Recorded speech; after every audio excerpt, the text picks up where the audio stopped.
मैं सतचित आनंद हूं, शुद्ध बुद्ध आत्मन हूं। मुझे संसार के क्रियाकलापों से क्या, जगत के सब व्यापार मायावी। मुझे किसी की निंदा नहीं छूती और न स्तुति। मैं अमृत पुत्र हूं, यह मेरी अपनी अनुभूति जो सदा बनी रहती। आपके इस धर्म चक्र प्रवर्तन के महत् कार्य में मैं आपको सहयोग देना चाहता हूं और जगती के क्षितिज पर धर्म ध्वज को लहराते देखना चाहता हूं। अतः आपसे एकांत में भेंट की आकांक्षा है। पंडित मनसाराम शास्त्री।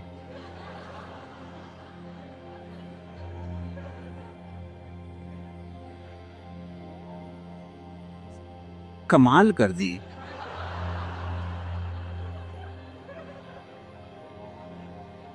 अब जब सारा जगत माया ही है तो तुम किस जगती के क्षितिज पर धर्म ध्वज को लहराते हुए देखना चाहते?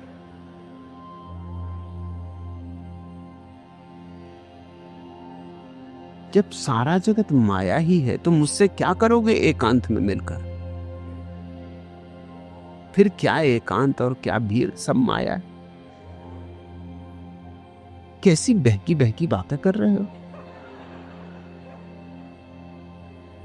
मगर काशी निवासी हैं पंडित मनसाराम शास्त्री। काशी निवासियों से और इससे बेहतर कुछ आशा नहीं।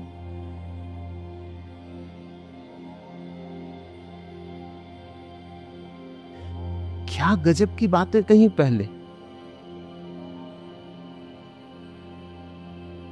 लेकिन पीछे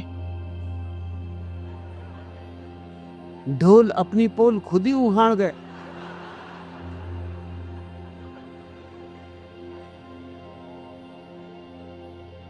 एक युवती मनोवैज्ञानिक के पास पहुंची और कहने लगी, मैं परेशान हो गई। लोग मुझे निर्लज्ज कहते और मैं तो कोई कारण नहीं देखती, और जहां जाओ वहीं जो देखो वही मुझे निर्लज्ज बतलाता है।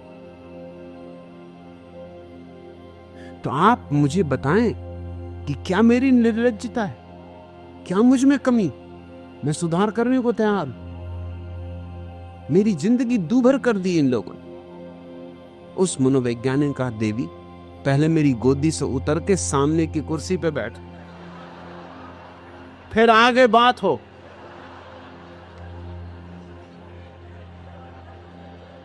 पंडित मनसाराम शास्त्री,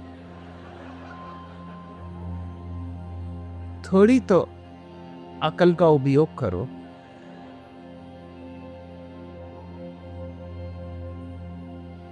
तुम ही सबको देख के तुम्हें भैंस को बड़ा कहने लगा। अकल से भी बड़ी भैंस। क्या प्यारे प्यारे शब्द तुमने कहे, सब उधार। मैं सच्चित आनंद हूं। भैया यहां कैसे आए, काहे के लिए आए? काशी से यहां तक का कष्ट किया, माया में यात्रा करते शर्म नहीं आती?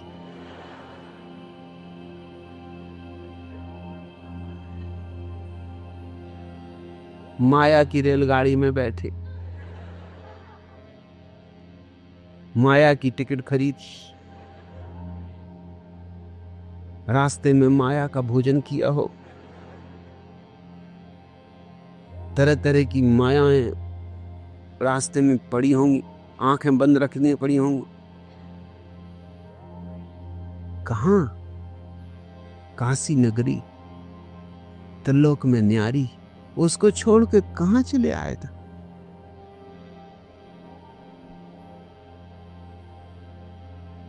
यहां पुणे में क्या कर रहे हो?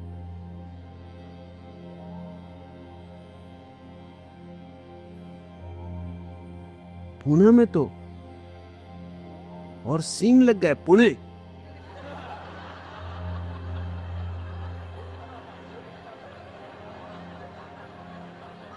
जैसे गधे के सिर पे सींग होगा। इधर को सींग मार दे, सब माया बिखर जाए। ये तुम आए कहां? कहते मैं सच्चित आनंद हूं। अब क्या कमी रही? शुद्ध बुद्ध आत्मन। मुझे संसार के क्रियाकलापों से क्या? जगत के सब व्यापार मायावी। मुझे किसी की निंदा नहीं छूती और न स्तुति। मैं अमृत पुत्र हूं।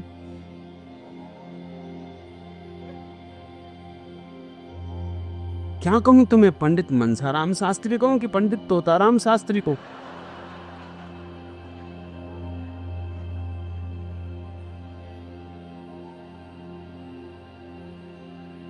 और फिर पीछे से सारी बात गड़बड़ हो गई। वो हो ही जाती, लाख छिपाओ बात खुली जाती। हाथी भी निकल जाए तो पूंछ अटक जाती।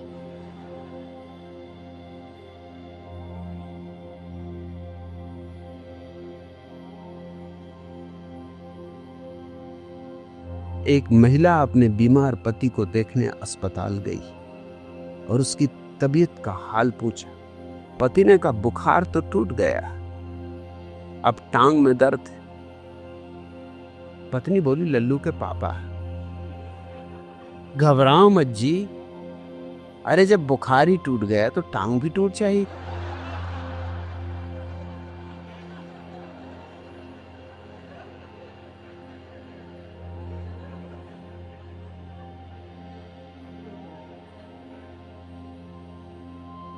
एक पंडित ने विवाह किया। ऐसे तो सब माया है, मगर सोचा होगा कि कम से कम माया से इस महिला को मुक्त करे। सो विवाह किया। विवाह के बाद सुहागरात के दिन पंडित तो भरे ही हुआ था। सो चर्चा ही यूं शुरू हुई। बोले अपनी पत्नी से, प्रेम अंधा होता है। यूं बोलते जा रहे हैं प्रेम अंधा होता है और कपड़े उतारते जा रहे हैं।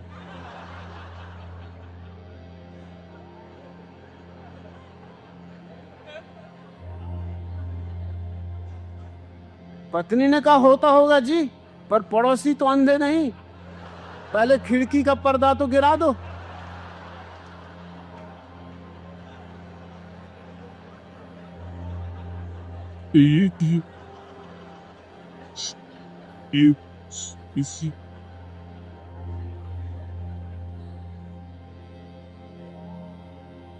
एक युवती एक साधु के पास गई और बोली, महाराज, आपने एक प्रवचन में कहा था अहंकार ही सबसे बड़ा पाप है, पर जब मैं शीशा देखती हूं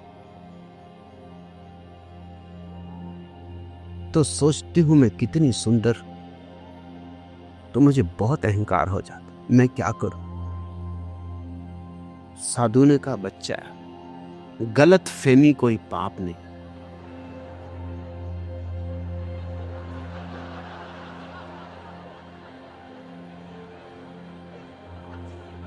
पंडित मनसाराम शास्त्री, हे काशी निवासी तोताराम, ये सब ज्ञान का कचरा हटाओ, इसमें तुम्हारा कोई भी अनुभव नहीं, रत्ती भर अनुभव नहीं। और नाराज मत होना, ये मेरा शिवजी वाला रूप है।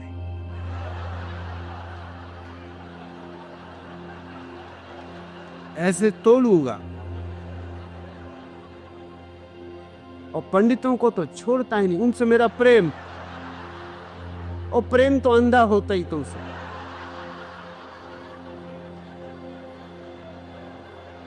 पंडित मेरे हाथ में पड़ जाए तो मैं उसके साथ वही व्यवहार करता हूं जो हीरा जौहरी के हाथ में पड़ जाए, तो उठाई छेनी और लगे। अच्छे आ गए,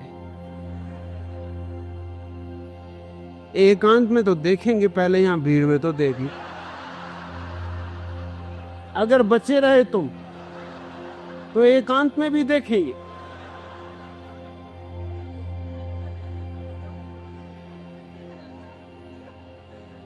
कहां की बातें कर रहे हो कि आपके इस धर्म चक्र प्रवर्तन के महत्कारी में? अरे इस मायावी संसार में कोई महत्कारी होता है कि कोई धर्म चक्र प्रवर्तन होता है? सब खेल है भैया।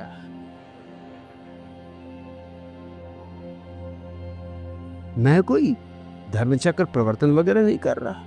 ऐसी झंझटों में कौन पड़े?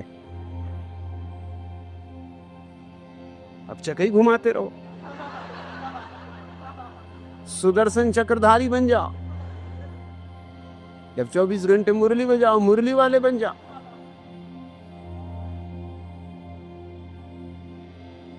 सब माया है, इसमें क्या झंझट? किसको छुटकारा दिलवाना? किस चीज से छुटकारा दिलवाना? कुछ बंधन हो तो छुटकारा हो। यहां बंधन ही नहीं, लोग तो मुक्त हैं ही। ये सब मुक्त पुरुष बैठे हो। तुम किसी से पूछने में कोई भी कह देगा मैं सच्चित आनंद, शुद्ध बुद्ध आत्मन। यहां मेरे पास बुद्धों की जमात। यहां कभी कभी कोई बुद्धू काशी से आ जाता, बात अदा, मगर वो अपवाद। अन्यथा यहां बुद्ध पुरुष बैठे हो। ये देखते हो कैसे प्रसन्न हो रहे हैं वो, देखिए।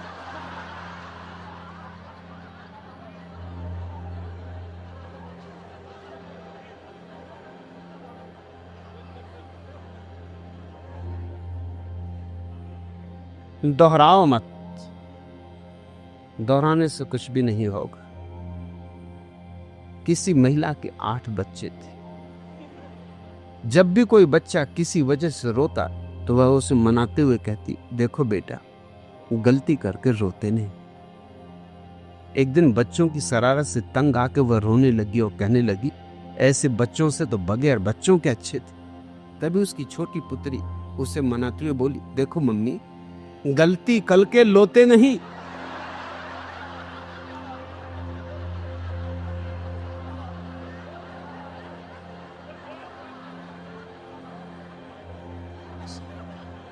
सुनते सुनते बेटी भी सीख गई ज्ञान की बात। अब काशी में तो ये वचन हवा में डोल रहे हैं। जहां जाओ वहीं बच ही नहीं सकते। मैं अमृत पुत्र हूं। न निंदा छूती न स्तुति, तो क्या क्या छूता? तो कुछ छूता है कि नहीं?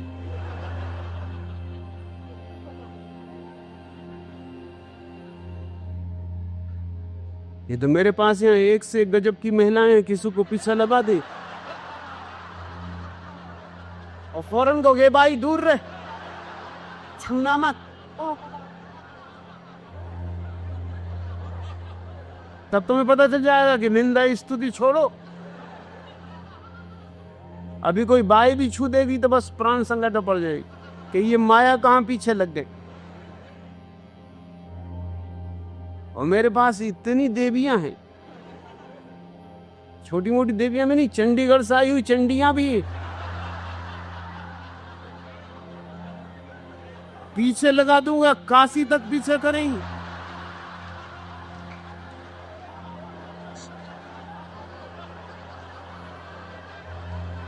और जब तक पैर छू के न गाओगे श्री गुरुवे नमः, तब तक पीछे नहीं छोड़ेंगे।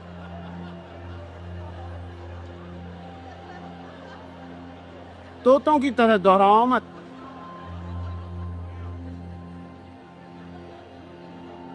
आदमी की तरह बातें करो।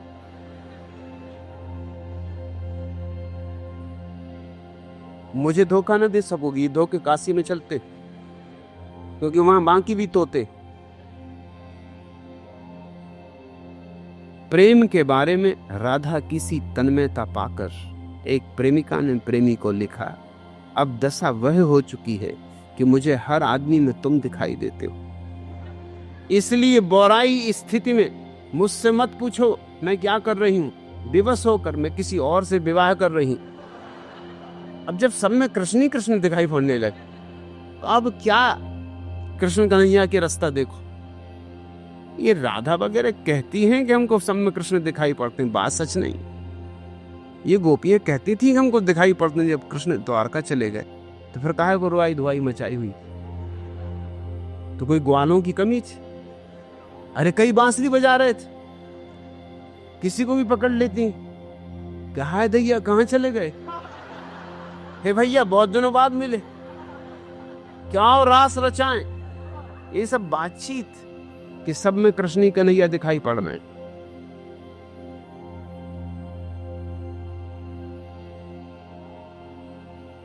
तुम जब तक अपने इस व्यर्थ के ज्ञान से मुक्त न होगे, तब तक सार्थक दिशा में कोई यात्रा नहीं हो सकती। इस जीवन में अज्ञान नहीं भटका था लोगों को, मेरे देखे ज्ञान भटका था। और तुम्हें उपनिषद का वचन याद दिलाऊं, पंडित हो, तुमने पढ़ा होगा मगर समझा नहीं होगा। पंडित कभी समझते ही नहीं, उनका काम पढ़ना। यंत्रवत उपनिषद का वचन, अज्ञान तो भटकाता ही, लेकिन ज्ञान महा अंधकार में भटका देता है। क्या अद्भुत लोग रहे होंगे। अभी ये उपनिषद के ऋषि को अगर कच्छ जाना होता, बिल्कुल नहीं जा सकते। यहां कहां चले आ रहे, खतरा पैदा हो जाएगा संस्कृति को।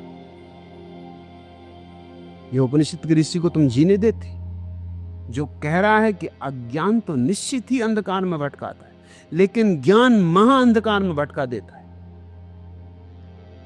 और इससे बड़ी क्रांति की क्या बात हो सकती है? क्यों अज्ञान से भी ज्यादा बड़ी भटकन ज्ञान से पैदा हो जाती?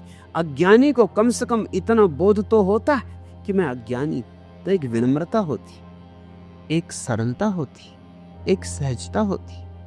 अज्ञानी में एक भलापन होता, निर्मलता होती, अकड़ नहीं होती। वो कहता मैं जानते नहीं कुछ, तो अकड़ो भी क्या। ज्ञान अकड़ लाता है, और थोथी अकड़, क्योंकि तुमने सीख लिया है, शास्त्र कंठस्थ कर लिए, अब उनको दोहरा रहे हो। एक पंडित एक तोता खरीदने गए, क्योंकि उनके विरोधी पंडित ने अपने घर के सामने एक तोता लटका रखा था, जो गायत्री का मंत्र बोलता था। उससे उनकी प्रतिष्ठा को धक्का लग रहा था। उनके ग्राहक छिने जा रहे थे। ग्राहक कहते थे महाराज तुम्हें क्या पता, अरे वहां देखो वो है महापंडित, उसके तोते भी गायत्री बोलते। सो वो भी बेचारे गए तोते की दुकान पे, भैया कोई तोता दो, कुछ ऐसा तोता दो कि गायत्री को भी मात कर। उसने कहा है एक तोता मेरे पास, और ऐसा तोता कि हिंदू को भी फांस है, मुसलमान को भी फांस। अरे ऐसे गजब का तोता, बिल्कुल गांधीवादी तोता।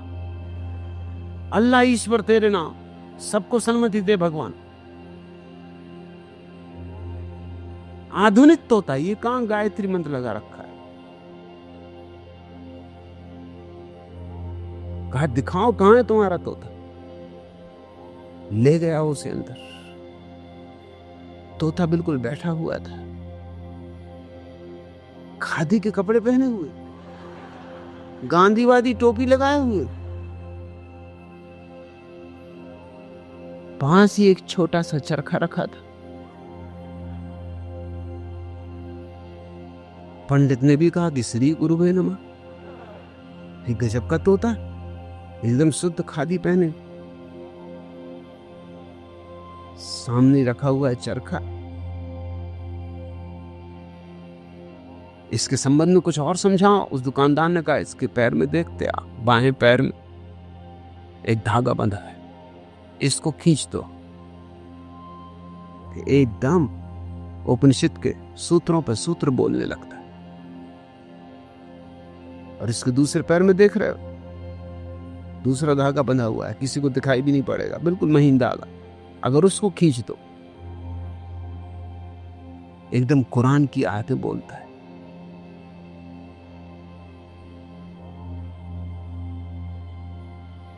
मुसलमान आए तो ये खींच देना, हिंदू आए तो ये खींच देना, दोनों पे तुम्हारा कब्जा हो जाएगा। हिंदू भी आएंगे, मुसलमान भी आएंगे। तोता तो गजब का है। एक बात पूछूं, कि अगर दोनों धागे एक साथ खींच दूं तो तोता बोला उल्लू के पट्टे, अगर दोनों धागे एक साथ खींचोगे तो धड़ाम से नीचे न गिर पड़ोगे।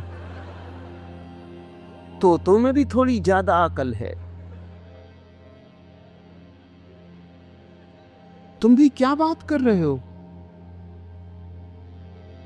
यहां कोई धर्म चक्र प्रवर्तन वगैरह नहीं हो रहा है। यहां तो मौज है, मस्ती है, ये तो मैखाना है, मधुशाला है। यहां तो पियकड़ों की जमात है, ये रिंद बैठे। यहां तो अदरस शराब पी जा रही, पिलाई जा रही। अगर पीना हो तो पियो, और अगर हिम्मत हो तो ही पी पाओगे, क्योंकि यहां किसी परंपरा की बात नहीं हो रही। यहां शुद्ध सत्य की बात हो रही। यहां किसी परंपरा का पोषण नहीं, क्योंकि मैं मानता ही नहीं कि परंपरा और सत्य का कभी कोई संबंध होता है। सत्य तो सदा नूतन होता है, नित्य नूतन होता है, जैसे सुबह की ओस के कण इतना ताजा होता है। ये तुम बकवास छोड़ दो कि मैं सच्चित आनंद हूं, शुद्ध बुद्ध आत्मन हूं, मुझे संसार के क्रियाकलापों से क्या। अभी बहुत तुम्हें संसार के क्रियाकलापों से मतलब, अभी तुम जगती के क्षितिज पर धर्म ध्वज को लहराते देखना चाहते। अभी झंडा ऊंचा रहे हमारा, तुम्हारी बुद्धि वहीं अटकी। और झंडा वंडा किसको ऊंचा करना, डंडा ऊंचा करना रहता लोगों, झंडा तो बहाना है। पहले तुम ये कचरा छोड़ो। अगर मेरे पास आना तो ये कचरे को छोड़ के आओ, अज्ञानी हो के आओ, मेरे द्वार खुले। ज्ञानी हो के आओ, बिल्कुल द्वार बंद। मैंने द्वार पर इस पूरे आश्रम में एक ही आदमी को संत कहता हूं, उसको द्वार भी बिठा रखा। यहां 5000 पियकड़ों में एक ही संत, उनको बाहर बिठा रखा। तुम पूछोगे क्यों? क्योंकि वो बिल्कुल अंट संत है, और अंट संत दूसरे अंट संतों को फौरन पहचान लेता। तरबूजा तरबूजे को पहचान देता। तो उनको मैं कहता हूं संत महाराज, उनको द्वार पे बिठा रखा, तो वहीं देख लेते हैं कि आ रहा अंट संत, वहीं से विदा कर देते। उनने तुम्हें कैसे घुसाने दिया, यही आश्चर्य। कभी कभी भांग वगैरह पी जाते हो। अब संत ही हैं तो संतों का क्या, संत और भांग ना पिए। भांग वगैरह पी गए दिखता हो कि तुम भीतर घुसाए, नहीं तो वो पहले तुम्हें वहीं से विदा कर देते। ज्ञानियों के लिए दरवाजा बंद है, अज्ञानियों के लिए द्वार खुला है। मेरा हृदय खुला है, क्योंकि अज्ञानियों को बदला जा सकता है। ज्ञानियों के साथ तो फिजूल मेहनत होती। पश्चिम का बहुत बड़ा संगीतज्ञ वेजनर जब भी किसी को शिष्य की तरह स्वीकार करता था तो कहता था, पहले कहीं संगीत तो नहीं सीखा, अगर संगीत सीखा हो तो रास्ता लगो, बाहर निकलो, और अगर जिद करोगे तो दुगनी फीस लूंगा। जिसने संगीत नहीं सीखा उसको मैं सिखाता हूं। स्वभावतः जो लोग संगीत सीखे होते वो कहते ये तो उल्टी बात कर रहे हैं आप, हमने वर्षों मेहनत करके सीखा है, हमसे तो कम फीस लेनी चाहिए। वो कहता पहले बुलाना भी तो पड़ेगा, वो मेहनत कौन करेगा।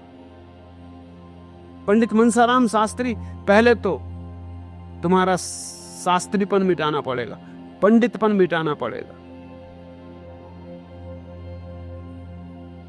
तब कहीं जाके कुछ बात बन सकती। अभी तुम धर्म ध्वज वगैरह न फहराओ, अभी तो तुम्हारे जीवन में दिया जल जाए यही काफी।